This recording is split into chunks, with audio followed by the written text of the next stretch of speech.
We have Soichiro Seki, Director General for International Affairs, ICT Strategy Bureau, Ministry of International Affairs and Communications, Japan. We have Shivnesh Prasad, the Director of Communications Policy, Director of Communications, Ministry of Communications and Justice, and Acting Chairman of the Telecommunications Authority, Fiji, and Ron Box, the Regulator, Telecommunications and Radiocommunications Regulator of Vanuatu. Now, this is really interesting for a variety of reasons. Three of them are island archipelagos. Japan is the largest, 6,852 islands, 4 main islands, 90% of the population.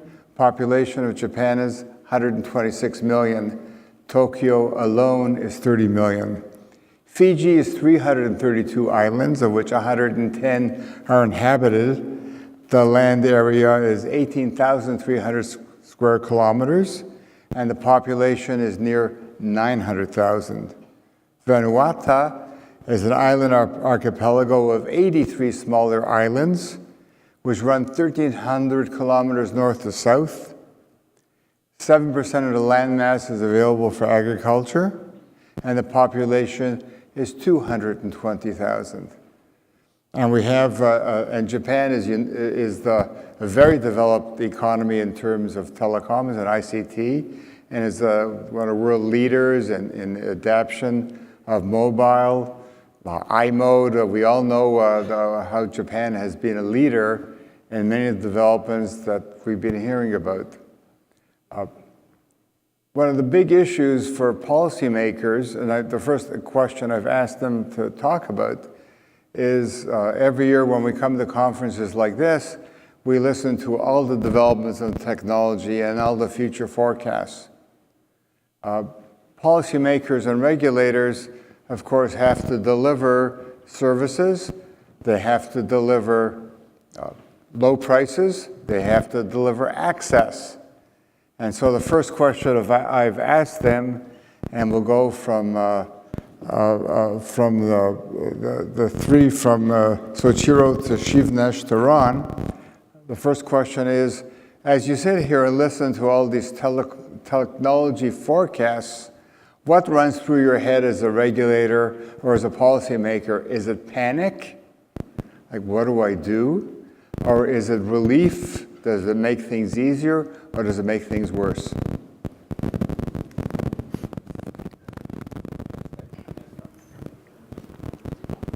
think so. Yes. As you said, the speed of technological development is very fast. And personally, I was involved in other policy areas, such as the climate change. In that area, technological development was made in the time span of the 10 years and so forth. So it was more predictable what will happen in the near future. However, in this telecommunication and communication field, technological development is very fast, and the new technologies penetration to the market is very fast. So it is challenging indeed. And if we think about the situation in Japan, in 2006, fiber to the home subscribers was overtook. Fiber to the home subscribers overtook the subscribers of the DSL. The number of the subscribers was in Japan of fiber to the home was about 13 million. And in 2013, then the LTE subscribers overtook the fiber to the home subscribers at the level of the 30 million. So the main player in the market was shifting very dramatically in a very short period of time. And data traffic, mobile wireless data traffic in Japan is increasing by 2 holes in every year.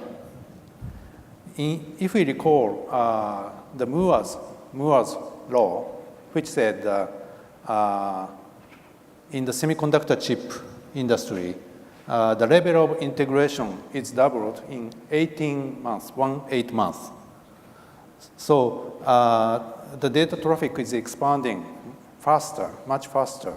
And if it continues for 10 years, the data traffic will become 1,000 times more than now in 10 years. It's a easy math. I calculated myself.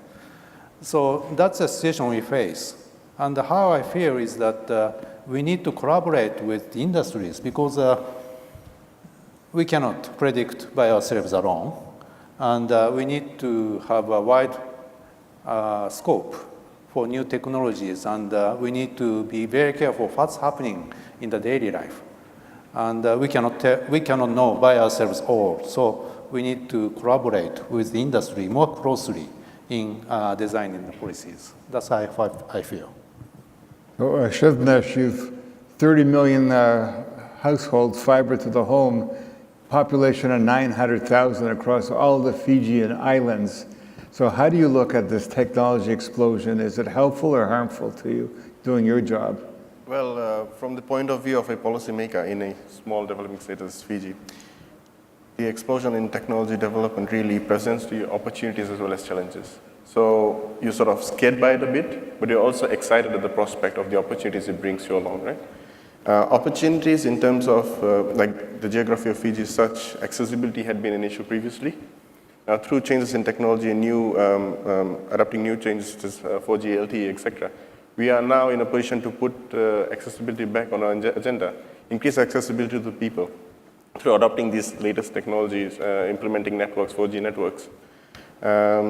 On the flip side is you need to also be aware of other things that are associated with the expansion of services, like for example, cybercrimes. Small island states particularly are vulnerable to these things. So we need to, as the policymakers, we need to be aware of the challenges as well. We need to react to this. We need to make appropriate policy guidelines and legislations to safeguard the people, especially the teenage users, the students, with respect to social media as well. So yeah, going back to what we were talking about, in terms of the technology expansion, opportunities, yet challenges, it's just a matter of how you manage them to ensure that you strike a balance. And Ron, you're new. How long have you been in your job in Vanuatu? About 15 months or so. 15 months. So 220,000 population spread over a large number of islands. So how do you see the technology explosion? I'll answer your first question first and then come back to that. You said, how do we see all these developments? You've got to look at it as to whether it's fact or fiction. Will it come about or not? Experience actually tends to say it will, at least 90% of it. So you have to be aware. You also asked, what does it make me feel? You can't fear it, Len. You just have to embrace it, okay? Now, from a Vanuatu perspective, fibre to the home, a myth. It won't exist. There is fibre in the ground, but that'll be basically off the government network and off perhaps for business. We're talking about 83 islands, 63 inhabited, the world, very high illiteracy rate, rated by the UN as the world's most at risk from natural disaster country. So what do we do? What have we got? Probably 10% penetration rate now at the best on internet. 80-odd% have never heard of it.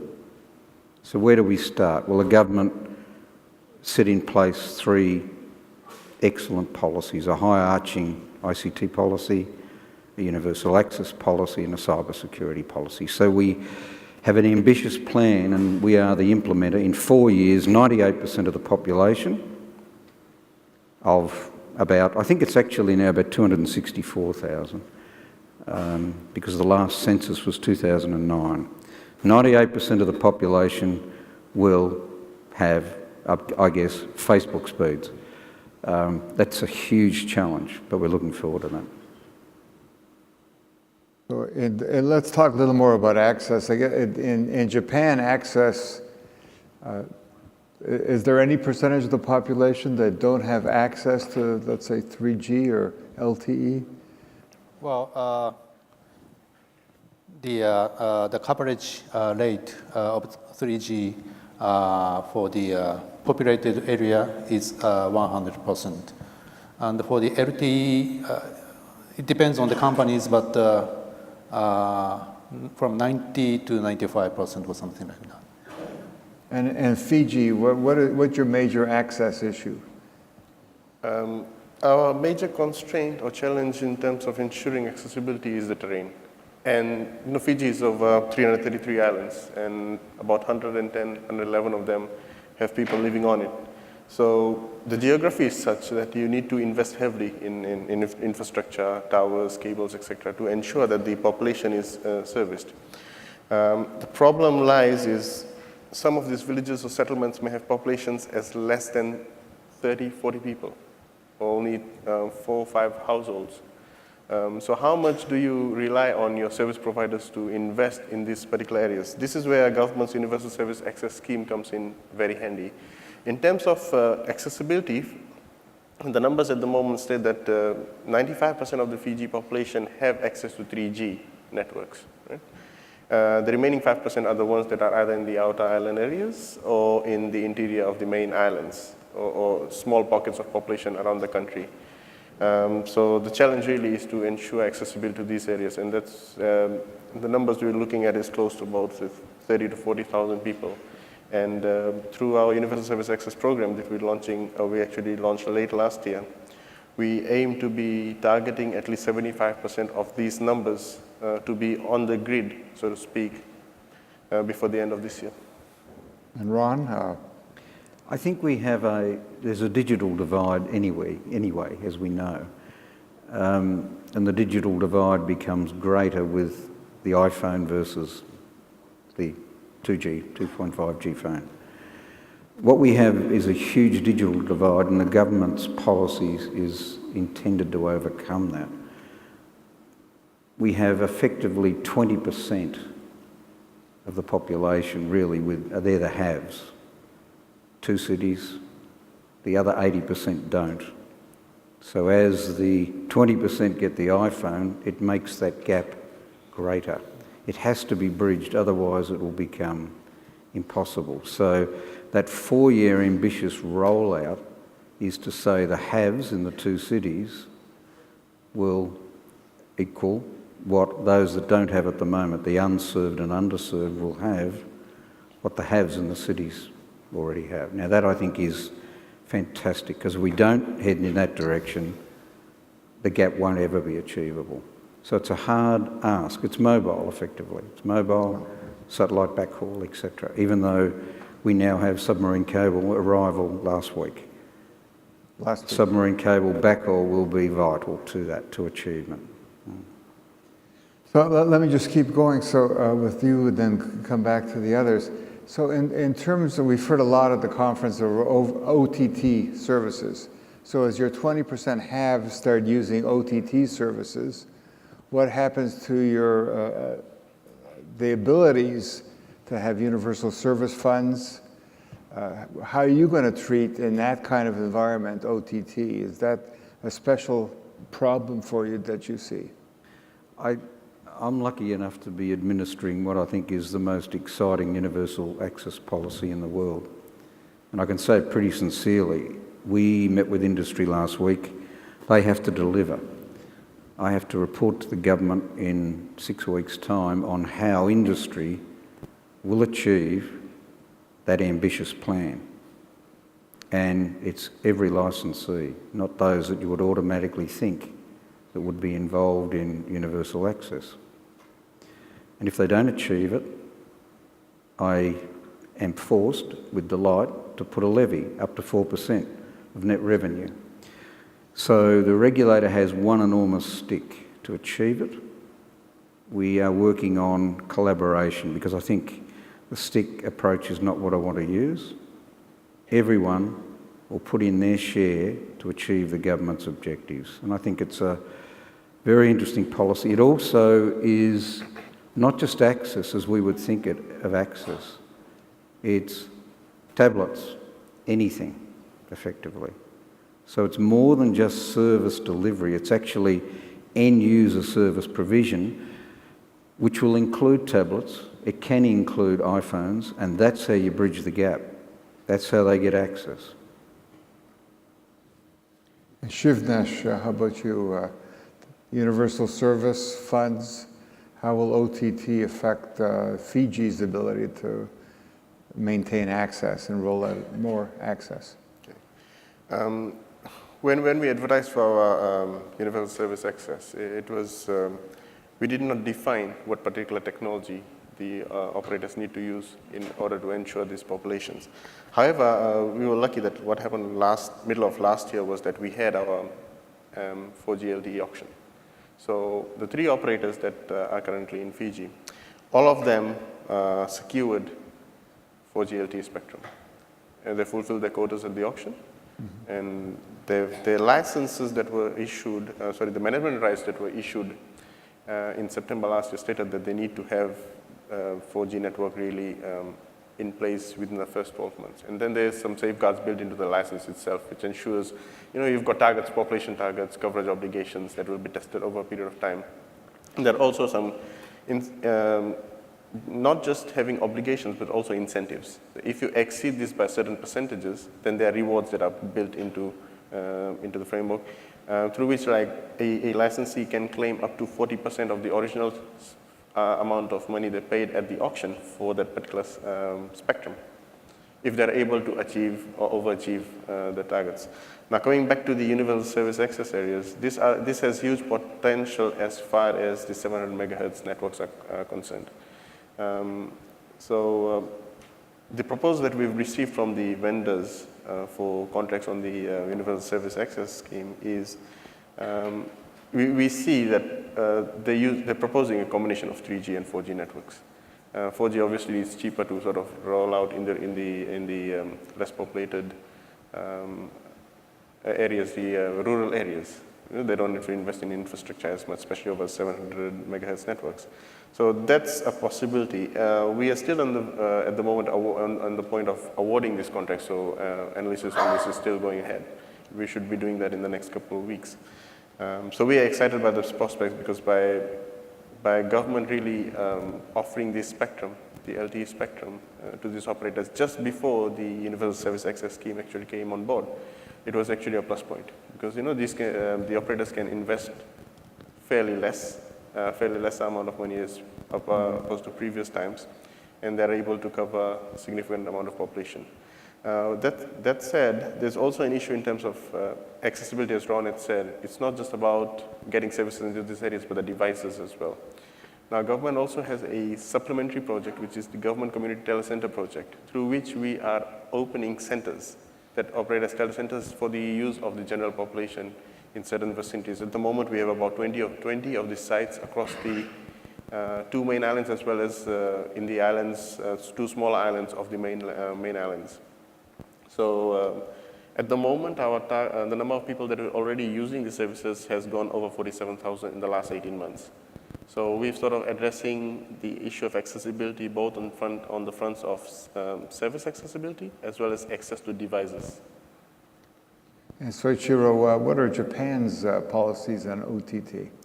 Well, OTT is becoming a kind of commodity, and so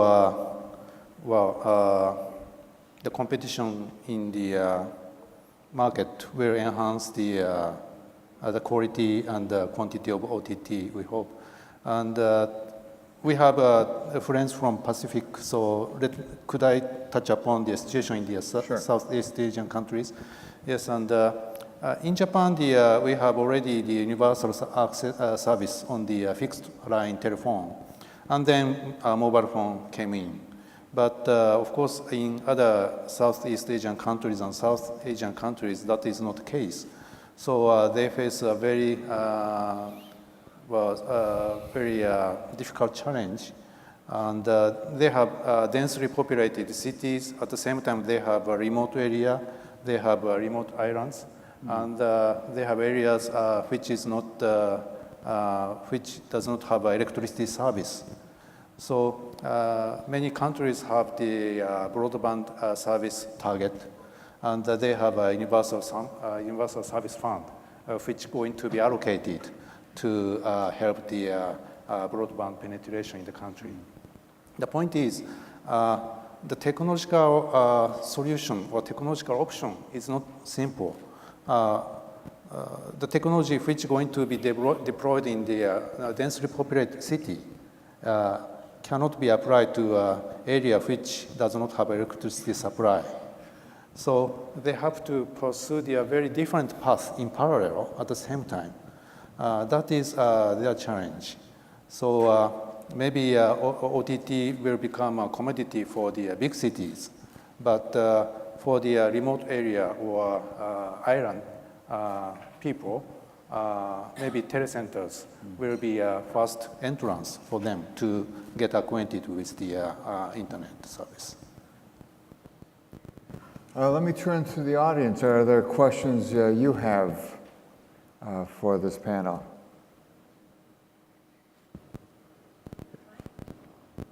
Heather, Heather Hudson. There are many mics in the room. Would you like a microphone? Thank you.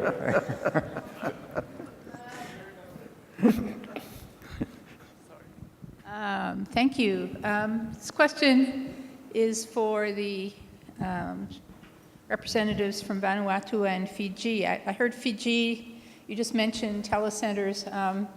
I wondered if, two parts to the question. One, whether Vanuatu has taken that approach to community access, but also in both countries, whether you have any policy of providing high-speed internet to all of your schools, and if so, what that policy is, and whether you see schools or any other institutions as anchor tenants, because as you both pointed out, in some of the small communities or even larger ones in Vanuatu that have no service, community access may be, as well as educational access, may be an important transitional step.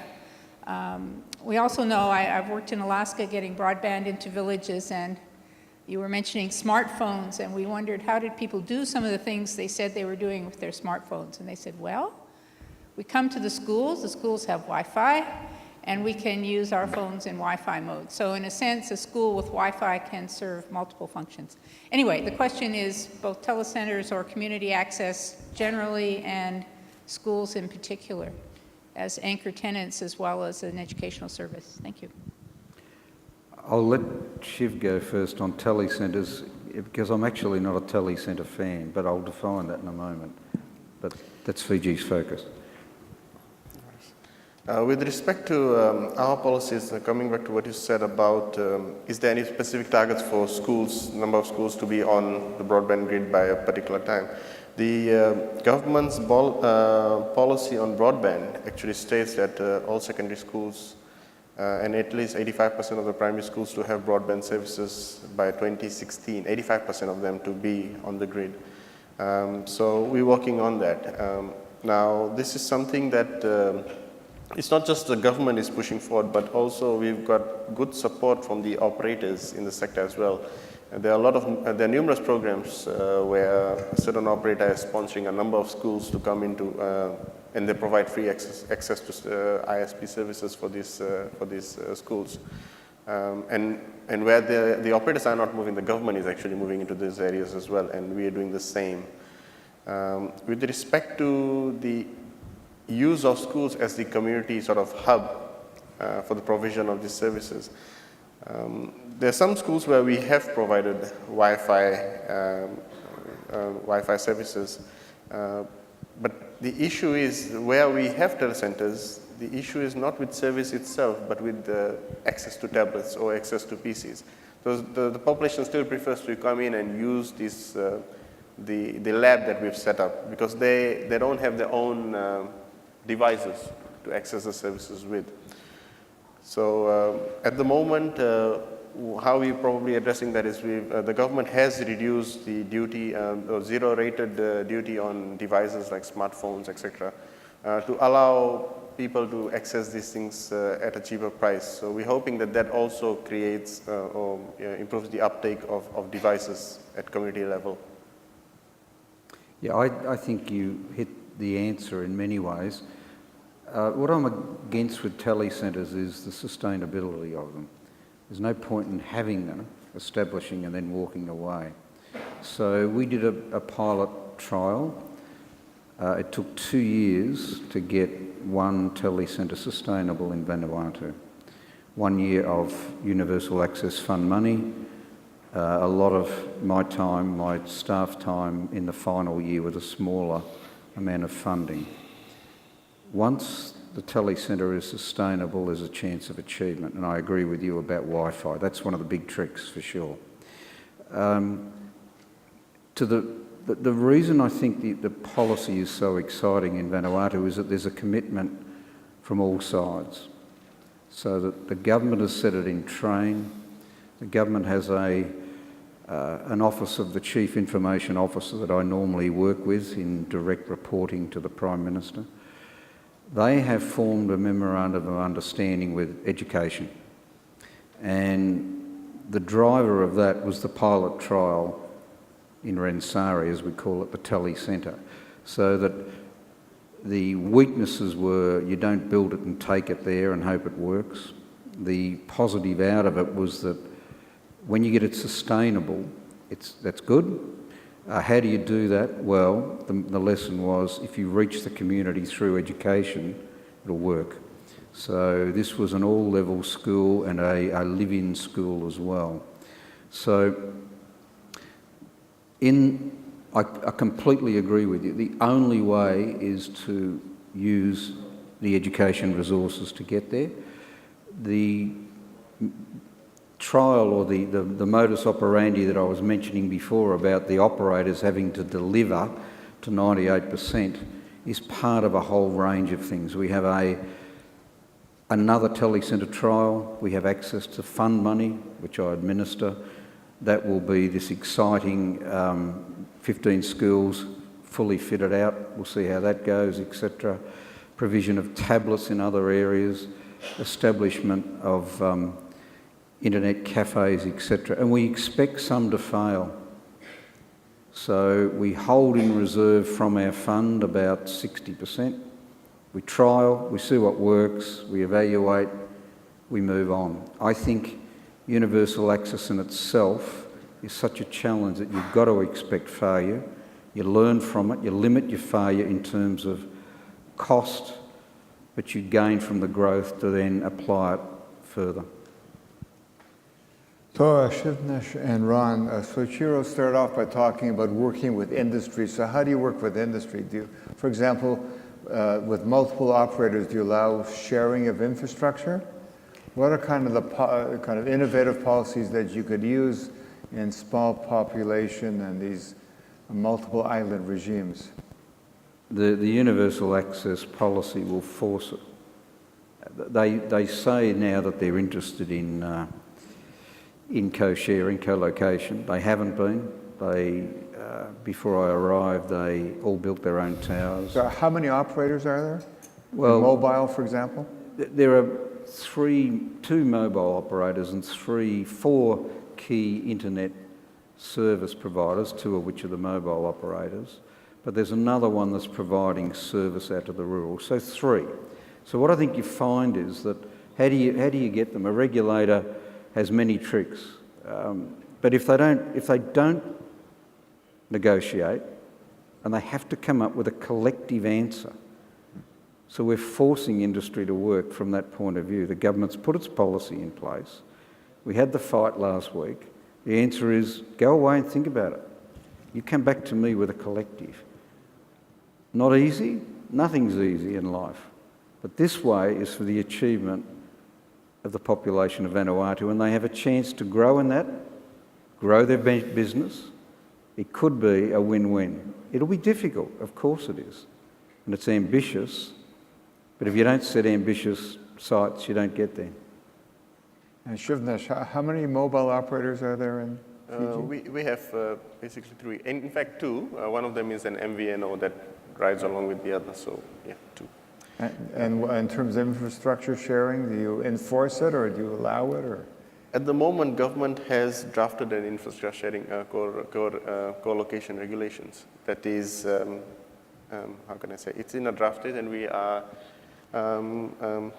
we're discussing this further with the industry to ensure that this is a solution that's workable for everyone. That said, I think government's intention is that we will put this basically on the floor before the end of this quarter. Because this has been in development for a fair bit of time, I think over the last year at least.